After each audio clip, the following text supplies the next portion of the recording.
आज मैं अपने मोगरे के प्लांट में बहुत ही अच्छी खाद डालने वाली हूँ, तो आप लोग के साथ भी मैं शेयर कर रही हूँ। उसके पहले देख लीजिए कि मोगरे के प्लांट की कितनी अच्छी ग्रोथ हो रखी है। मई के महीने की इतनी ज़्यादा भयानक गर्मी में भी पत्तियाँ लस ग्रीन बनी हुई है और कलियाँ तो बहुत ही ज़्यादा मात्रा में है। जितनी नई ब्रांचें हैं उनमें कलियाँ भी बनी हुई है। और यह मेरा मदर प्लांट है जिससे मैंने कई पौधे लेकर गमले में भी लगा रखा है। तो जैसे ही डोरमेंट पीरियड ख़त्म हुआ था, मैंने इसकी हार्ड प्रूनिंग कर दी थी, तो इस वजह से बहुत ही सारे नई ब्रांचें निकली है। और मैं इसको ज़्यादा ऊपर तक नहीं जाने देती हूँ, इसकी लंबाई को मैं हमेशा छोटा ही रखती हूँ।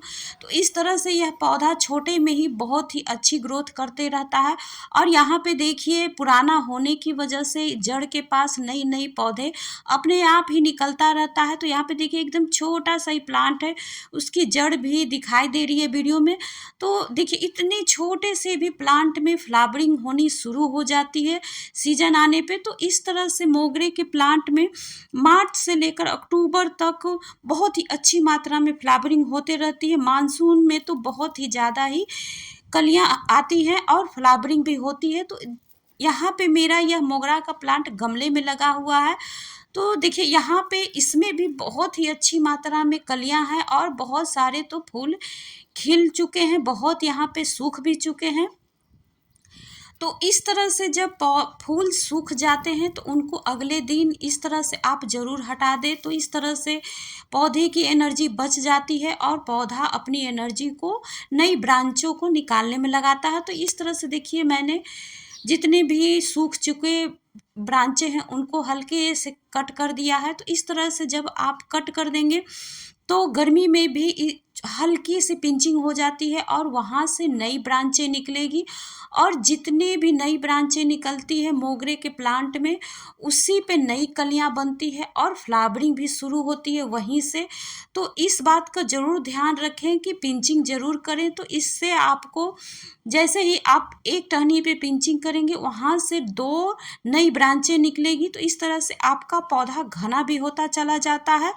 तो इस तरह से देखिए, मैंने यहाँ पे पिंचिंग कर दी है। बहुत ही इजी तरीका है, लेकिन बहुत ही कारगर तरीका होता है हमारे पौधे के लिए। इस बात का बहुत ध्यान रखें। और यहाँ पे देखिए, आज जितने भी कलियां हैं आज खिलने के लिए तैयार हैं। और कलियों का साइज भी आप लोग देख सकते हैं कि बहुत ही बड़ी बड़ी हैं। तो इस तरह से गर्मी में भी बहुत ही अच्छी मात्रा में फ्लावरिंग होते रहती है। तो चलिए, मैं आज इस पौधे को कौन सा खाद देने वाली हूँ।